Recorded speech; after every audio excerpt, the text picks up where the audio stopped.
Apresiasi tinggi layak diberikan kepada timnas Indonesia meski menjadi runner-up ke-6 kalinya di Piala AFF. Pasalnya, dengan mayoritas pemain muda berusia rata-rata 23,7 tahun, timnas berhasil lolos ke final Piala AFF 2020. Di awal turnamen, banyak yang meremehkan skuad Garuda karena membawa sederet pemain muda yang cenderung minim pengalaman. Namun pertandingan di National Stadium Singapura semalam memperlihatkan perjuangan timnas meski harus puas dengan hasil imbang 2-2 melawan Thailand. 2 gol timnas Indonesia dicetak oleh Ricky Kambuaya pada menit ke-7 dan Egy Maulana Fikri di menit ke-80. Sementara, sepasang gol timnas Thailand dibukukan oleh Adisak Kraisorn di menit 54 dan Sarak Yoyen di menit 56. Hasil imbang 2-2 mengantar timnas Thailand ke podium juara Piala AFF 2020. Ini merupakan kekalahan ke-6 timnas Indonesia di final Piala AFF. Sebelumnya, timnas Indonesia juga harus puas menjadi runner-up pada Piala AFF 2000, 2002, 2004, 2010, dan 2016. Penampilan apik Garuda terlihat sejak babak penyisihan, termasuk saat mampu mengalahkan Kamboja 4-2 dan mampu menekan Laos 5-1. 2 laga berat juga mampu dilalui skuad Garuda saat melawan Vietnam dan Malaysia. Pelatih Indonesia, Shin Tae-yon, mengakui pada leg pertama pemain timnas kurang pengalaman, sementara pada leg kedua permainan membaik namun hasil seri. Namun pengalaman bersama Thailand akan memacu timnas untuk menjadi calon juara di turnamen berikutnya. Tim Liputan Berita 1. Ya, pemirsa, Presiden Joko Widodo memberikan apresiasi tinggi kepada Timnas Indonesia. Timnas Indonesia kalah secara agregat 2-6 dari Thailand dalam 2 laga final. Namun penampilan skuad Garuda terlihat sangat apik sejak babak penyisihan, termasuk saat mengalahkan Kamboja dan Laos, serta perlawanan sengit bersama Vietnam dan Malaysia. Selanjutnya, bagaimana strategi yang akan dilakukan untuk mendorong timnas agar menjadi juara pada turnamen berikutnya? Untuk membahas hal itu, telah bergabung bersama kami Ketua Umum PSSI Muhammad Iriawan dan pengamat sepak bola Tommy Welly. Selamat siang Pak Iwan, Pak Tommy. Ya, apa kabar Bapak-Bapak? Selamat siang. Alhamdulillah baik, alhamdulillah selamat tahun baru semuanya. Alhamdulillah selamat tahun baru semuanya. Nah Pak Iwan dan juga Pak Tommy, akhirnya tugas skuad Garuda di Piala AFF 2020 ini selesai dan meskipun belum berhasil membawakan piala juara, namun tentu patut diapresiasi karena berhasil membawa Garuda ke dalam babak final. Nah saya ingin ke Pak Iwan dulu. Pak Iwan, ini kan masih ada agenda lainnya yang akan dihadapi oleh Timnas Indonesia. Seperti apa roadmap Timnas Indonesia di tahun 2022? Terima kasih Pak Bung Toel kembali kepada saya. Tentunya roadmap setiap kegiatan dibuat oleh pelatih Sintayong ya. Kita akan menunggu dia kembali. Yang jelas ke depan ada AFF U23 di Kamboja. Ini apakah dia akan memakai kembali beberapa pemain yang ada? Kita belum memastikan karena kita tunggu Sintayong karena untuk meng-hire pemain itu kewenangan pelatih. Saya berikan hak mutlak kepada pelatih. Saya tidak ikut campur, semua tidak boleh. Jadi kita tunggu saja siapa nanti akan menjadi list. Yang jelas pasti kita akan lakukan rapat atau mungkin diskusi evaluasi pencapaian kemarin di Singapura ya, apapun hasilnya. Kita harus memberikan apresiasi, kita bangga kepada anak-anak ya. Perlu Mbak ketahui, kompetisi kita ini baru bergulir 4 bulan Mbak. Liga 1, Liga 2, dan Liga 3 ini. Di negara lain, Vietnam sudah mendahului, Thailand sudah mendahului. Artinya apa? Mereka betul-betul bisa menempa pertandingan di atmosfer yang sebenarnya. Kemudian dari situ baru disaring, hanya dikasih 2 oleh tim klub yang ada karena sedang kompetisi juga di Liga 1. Kalau diambil 4, maka akan kacau permainan di Liga 1 itu hasil kesepakatan antara kami dengan klub. Sehingga hanya 2 dari tiap klub yang diambil. Itu pun mereka harus jalan. Makanya kenapa saya dulu meminta ke pemerintah segera menggunakan kompetisi. Sudah 6 kali kita meminta, tapi baru diberikan 4 bulan ke belakang. Jangan didahului oleh pra kompetisi atau Piala Menpora. Karena apa? Berbenturannya antara jadwal kita di liga atau di kompetisi dengan jadwal-jadwal yang ada AFF atau AFC. Nah, ini kalau berbenturan sehingga tidak semua pemain bisa diambil oleh Sinteyong karena kita win-win solution. Dengan 4 bulan baru kompetisi, bayangkan saja Mas, anak-anak sudah bisa bermain yang luar biasa. Apapun hasilnya sekarang, mereka sudah membawa nama Malaysia cukup bagus, bisa mengalahkan Singapura, bisa mengalahkan Malaysia, bisa buyutan. Dengan latihan yang cukup sebentar, mereka hanya antara 2 minggu maksimal dibawa ke Turki, itu pun masih ada pemain masih dipakai oleh klub. Ya, ya seperti Nadeo itu nyusul. Ya. Kemudian yang belum dikasih oleh klub di luar negeri seperti Egy Maulana Fikri, kemudian Ekan Bagwat dan sebagainya. Jadi sekali lagi yang roadmap berikutnya kita akan menunggu kembali Sinteyong dan kita berdiskusikan maksimal dan bersangkutan karena hanya punya waktu tinggal sebentar, kita harus berangkat ke Kamboja untuk AFF 23. Insya Allah saya minta maksimalkan karena menurut saya banyak pemainnya diambil kembali oleh Sinteyong yang umurnya di bawah 23. Demikian Mbak, terima kasih. Ya. Baik, nah ini seperti yang Pak Iwan katakan tadi, meskipun waktu depannya untuk tampil di Piala AFF 2020 kemarin itu sangat singkat, namun buktinya Timnas Indonesia bisa memberikan performa yang cukup baik ya, dan bahkan juga dipuji nasional seperti contohnya dari pelatih klub Thailand yang mengatakan bahwa timnas ini bisa menjadi tim yang mengerikan di masa depan nanti. Nah, saya akan tanyakan ke Pak Tommy. Pak Tommy, bagaimana Anda melihat potensi timnas kita dan apa sebenarnya yang perlu dikembangkan lagi dari timnas untuk bisa mendevelop lebih bagus lagi dari saat ini? Ya, saya pikir semua bersepakat, publik bola, insan bola lihat bahwa tim ini menjanjikan, tim ini masih muda, tim ini belum matang sepenuhnya, jadi masih butuh waktu, apresiasi diberikan oleh publik bola.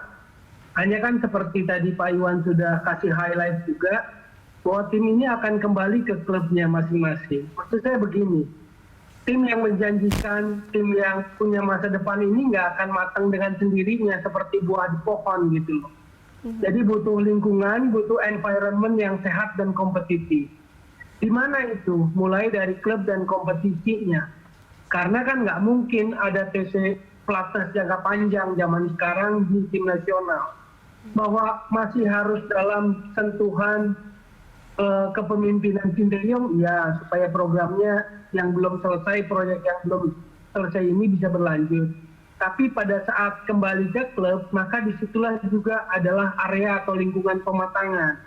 Ada klub, ada kompetisi, disitulah kemudian para pemain ini harus berkembang dengan rute yang sesungguhnya, roadmap yang sesungguhnya.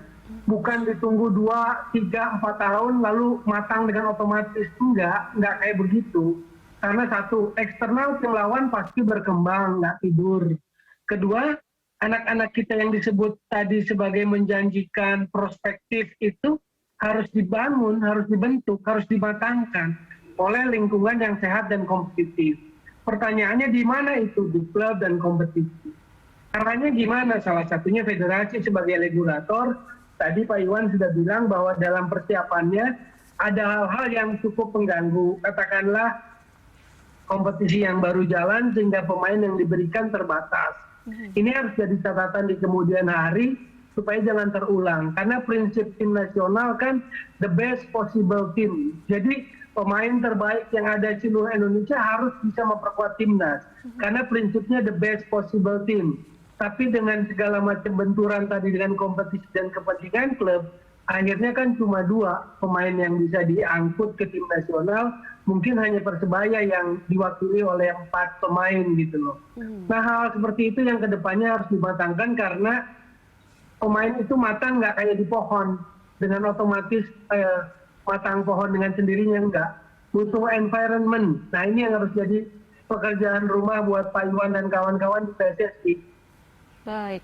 Nah, saya ke Pak Iwan lagi. Pak Iwan, apa upaya yang dilakukan oleh regulator, baik itu melakukan kerjasama dengan pemerintah, untuk menciptakan lingkungan kompetitif yang sehat dalam upaya menumbuhkan bakat dari pemain timnas kita? Nah, saya sepakat dengan Bung Doel ya, bahwa memang saya sampaikan tadi, karena situasi pandemi COVID ini yang memaksa kita tidak menggunakan kompetisi kan kira-kira gitu. Tapi kan saya sempat sampaikan juga ke pemerintah, kita belajar dari negara lain, Eropa juga bisa jalan dong, kan gitu. Sehingga tidak ada berbenturan, ada kompetisi yang ada di dalam negeri dengan timnas yang akan kita siapkan untuk berangkat keluar atau ke turnamen. Nah ini mungkin kalau sudah pandemi selesai mungkin akan menjadi normal kembali, kompetisi mulai awal tahun, nah sampai menjelang Desember, November itu selesai, sehingga ada Piala Suzuki, biasanya kan ujung tahun dong. Ya. Nah, ini yang akan menjadi match kembali. Pasti kalau memang itu tidak dipakai oleh klub karena tidak pertanding, pasti dikasih semuanya. Memang Kak, itu betul prinsipnya bahwa timnas adalah segalanya, pemain harus diberikan ya. Itu betul Bang Doel. Jadi ini mungkin kali ya yang akan terus memainkan dengan pemerintah. Namun sekali lagi apapun pemerintah memberikan alasan kemanusiaan lebih penting, kami menyadari itu ya pada saat. Tapi kalau dari awal dicoba seperti turnamen pramusim, kompetisi Piala Menpora, atau bisa juga ya tanpa penonton jauh juga nonton di rumah gitu. Itu kan kekhawatiran takutnya ada kompetisi, ada penonton, terjadi klaster baru, atau di pemainnya terjadi benturan fisik, terjadi penurunan COVID, kan enggak juga. Kita kan harus pakai prokes dan sebagainya. Nah ini pemerintah alhamdulillah sudah mengerti, karena sekali lagi tanpa pemerintah pun kami agak sulit berjalan karena dukungan pemerintah luar biasa. Termasuk timnas bisa TC ke Kroasia, ke Turki, kemudian ke Spanyol dan sebagainya, itu pemerintah. Ya, kami tidak jalan federasi karena memang tidak ada kompetisi, tidak ada sponsor dan sebagainya. Kami lapor ke presiden, Pak saya tidak bisa latihan karena tidak ada uang. Sementara latihan di Turki, Sintayong minta di Kroasia. Mungkin Mbak ingat, orang lain senang COVID, kita bisa latihan di Kroasia 2 bulan, calon U18, calon U20 pada 2021 yang dimundurkan 2023. Itu orang luar bilang, wah Indonesia luar biasa. Saat COVID orang sulit, tapi kita latihan. Ini pemerintah juga ya, terima kasih kami. Cuman yang perlu di-matchkan kembali adalah mudah-mudahan COVID-nya menjadi endemi dari pandemi. Baik. Itu mudah-mudahan ke depan tidak ada lagi pemunduran jabatan kompetisi. Insya Allah karena sudah ada MOU dengan kepolisian, juga dengan kementerian-kementerian lainnya. Dan mungkin menjadi pembelajaran bahwa bisa dilakukan kompetisi di saat pandemi juga bisa. Ya kemudian kita sekarang kan bisa gitu. Ini pembelajaran berharga bagi kita dan pemerintah yang kedepannya kalau misalnya COVID ini masih ada ya kita harus bisa duduk bareng untuk bisa mematchkan kompetisi yang ada. Demikian Mbak, terima kasih. Baik, berarti kita akan nantikan ya Pak di tahun ini apakah nanti akan ada kemudahan lagi untuk mengadakan kompetisi demi menambah jam terbang para pemain timnas kita. Kita akan lanjutkan dialog kita usai jeda. Pemirsa jangan kemana-mana, Lunch Talk segera kembali. Pemirsa, melalui akun Instagramnya, Presiden Joko Widodo mengaku bangga atas perjuangan timnas Indonesia usai berlaga di Piala AFF 2020. Selain itu, Menteri BUMN Erick Thohir dan Wakil Gubernur DKI Jakarta Ahmad Riza Patria juga memberikan apresiasi karena skuad Garuda telah berjuang dan memberikan yang terbaik.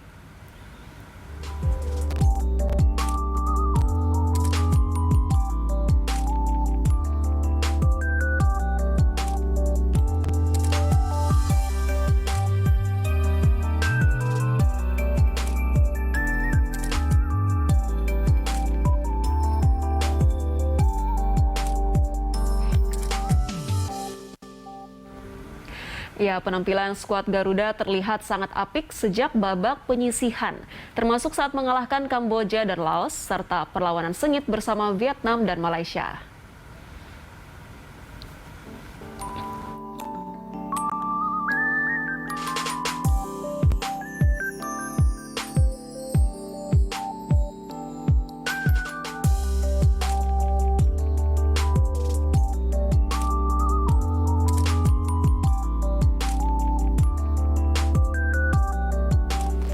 Ya, kita lanjutkan perbincangan kita siang ini. Saya ke Pak Iwan dulu. Pak Iwan, ini banyak pihak yang memberikan apresiasi mulai dari Presiden Joko Widodo, Menteri, dan juga dari sederet pengusaha yang janji akan memberikan bonus untuk timnas seperti yang dilakukan oleh Gilang Juragan 99 yang memberikan 500 juta bagi skuad Garuda. Apakah apresiasi seperti ini menurut Anda mampu membangkitkan semangat dan juga semakin memperbaiki performa dari timnas saat bertanding?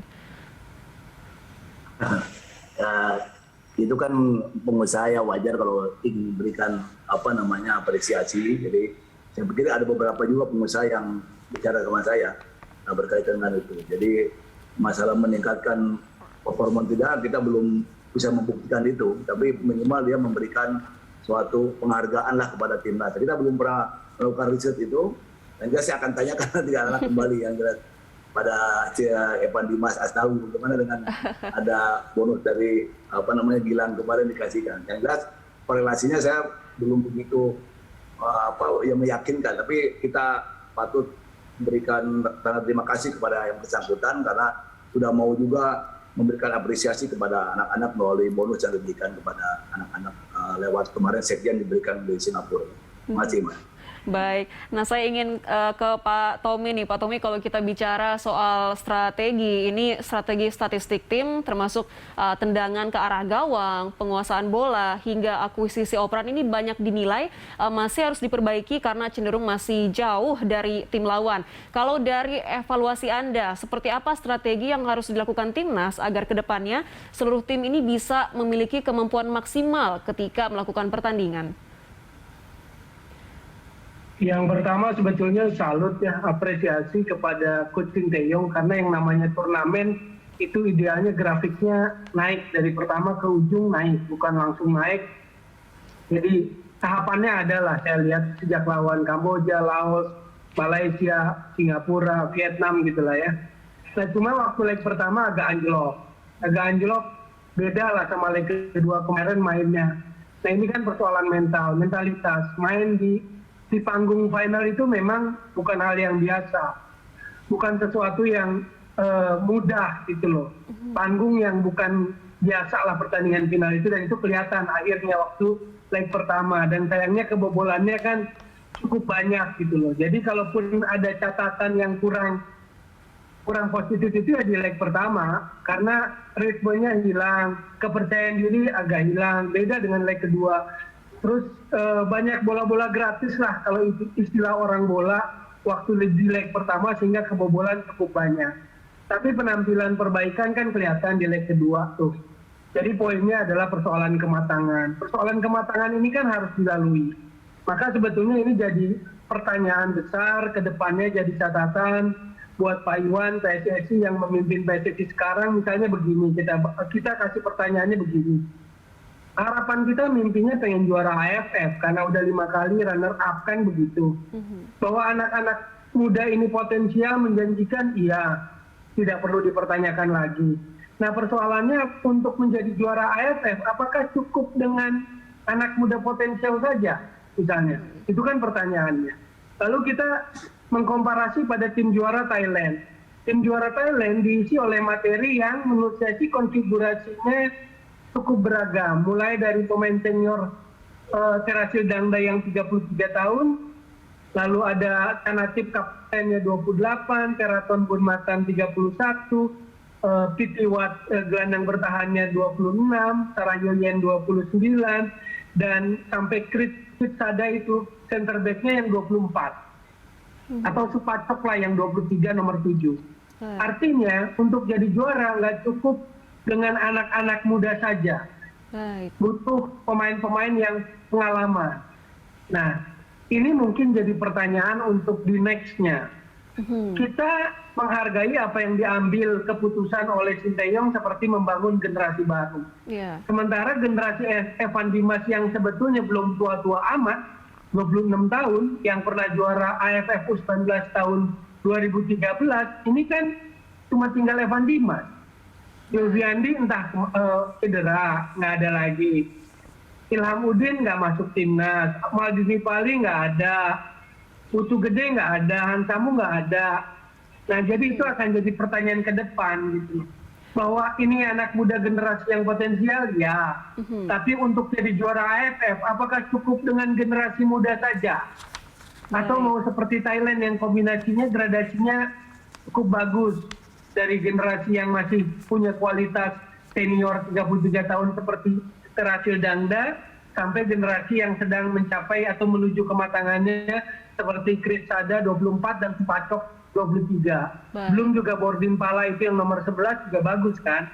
Maksud saya ini bisa jadi pertimbangan ke depannya. Karena untuk generasi 20-an awal kan ada AFF U23, ada SEA Games U22, ada Piala Dunia U20. Nah ini kan sebetulnya AFF event bergengsi untuk senior di level Asia Tenggara. Baik. Seperti itu sih catatan saya. Baik Pak, ini saya ingin teruskan ke Pak Iwan. Pak Iwan, ini saya melanjutkan pertanyaan dari Pak Tommy. Apakah memang cukup untuk mengandalkan dalam tanda kutip generasi muda di laga Piala AFF selanjutnya? Terima kasih Bung Noel. Ya, Saya Pak. rasa ya sepakat, beliau kan pengamat bola lama ya, tahu betul. Jadi begini, memang saya kasihkan semua air kepada Sinteyong. Nah sekarang persoalannya Sinteyong baru melihat ini pemain-pemain yang senior hanya dalam waktu terbatas kemarin 4 bulan ini. Nantinya masukan Bung Toh itu menjadi catatan kami untuk sampaikan. Nanti kan ada habis Liga 1, Liga 2 selesai kan ada mulai Liga baru lagi tuh. Yang 2021 ke depan, 2022. Nah ini kita persiapan yang masih 8 bulan, 9 bulan Sinteyong untuk mencari pemain yang senior. Kami inginnya memang mengkombin itu. Meskipun kami tidak bisa intervensi ya, tapi memberi masukan bisa ke Sinteyong, ini bagus sekali. Nah itu yang sampai ke Bung Towel. Nanti kita cari pemain yang senior, bisa dikombin dengan muda sekarang, pada saat kompetisi bergulir dari tahun depan. Karena cukup waktu tuh, dari Maret sampai dengan November. Berhenti, Desembernya mungkin persiapan untuk Piala AFF. Jadi ini sepakat kami Bung Towel.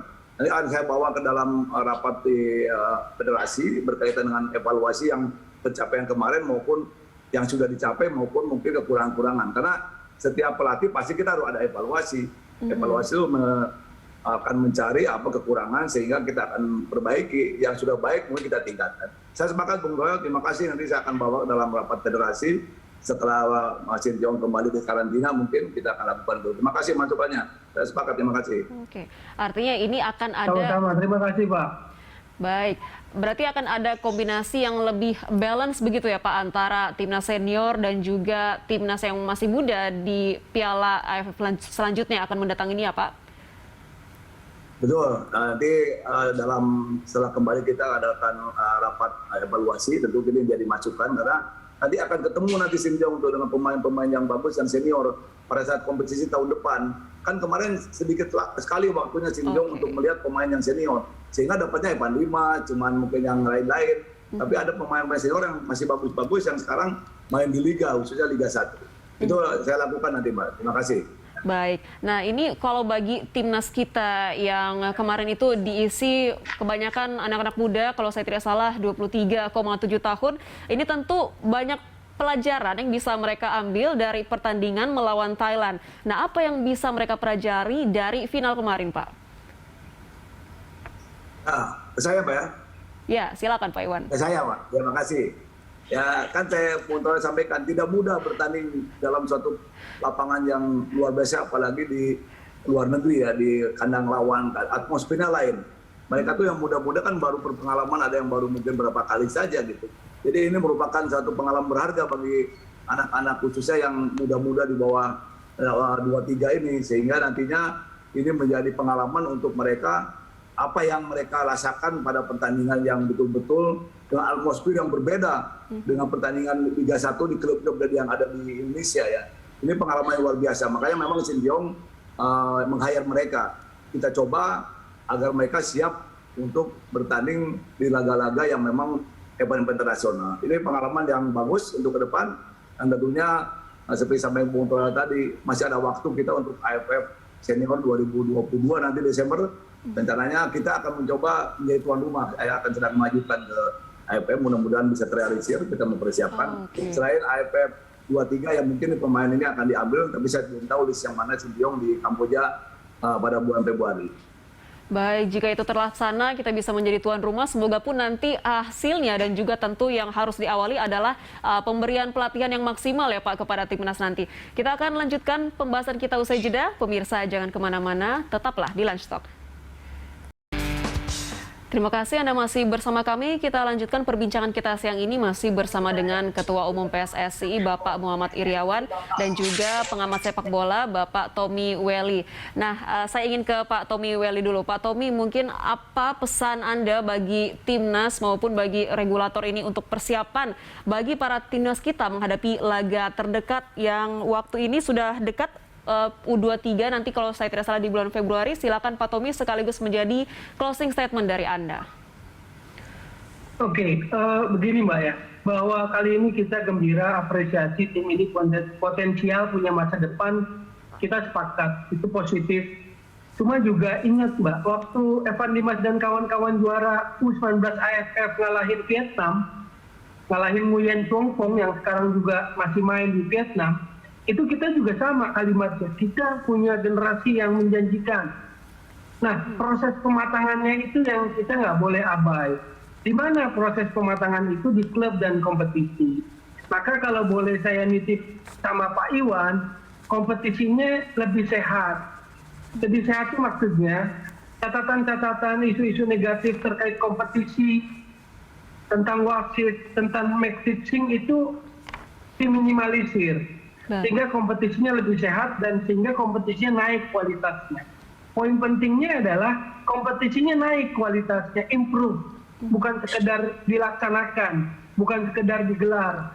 Supaya apa? Supaya anak-anak muda Pratama Arhan dan kawan-kawan yang masih main di liga domestik itu berkembang menjadi matang seperti harapan kita semua.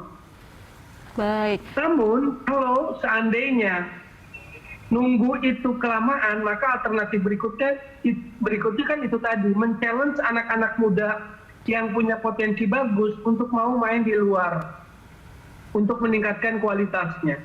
Oke. Jadi dua hal itu bisa berjalan paralel. Pak Iwan beresin kompetisinya, bukan cuma bisa digelar, tapi juga kualitasnya naik, nggak banyak isu negatif tentang wasit yang ngaco, tentang kecurigaan match fixing. Jadi itu yang saya maksud, environment yang sehat.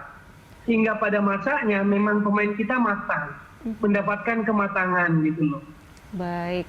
Baik, ini yang menjadi kata kunci adalah improvement di proses pematangan ya Pak, baik di klub maupun kompetisi. Kualitas kompetisinya. Baik. Karena contoh striker itu kan mohon maaf tidak mengesankan di timnas saat ini. Nah, ini kan bisa jadi semacam pemikiran, apakah tidak excellent-nya striker kita karena di Liga 1, klub-klub itu kan mayoritas mengandalkan striker asing.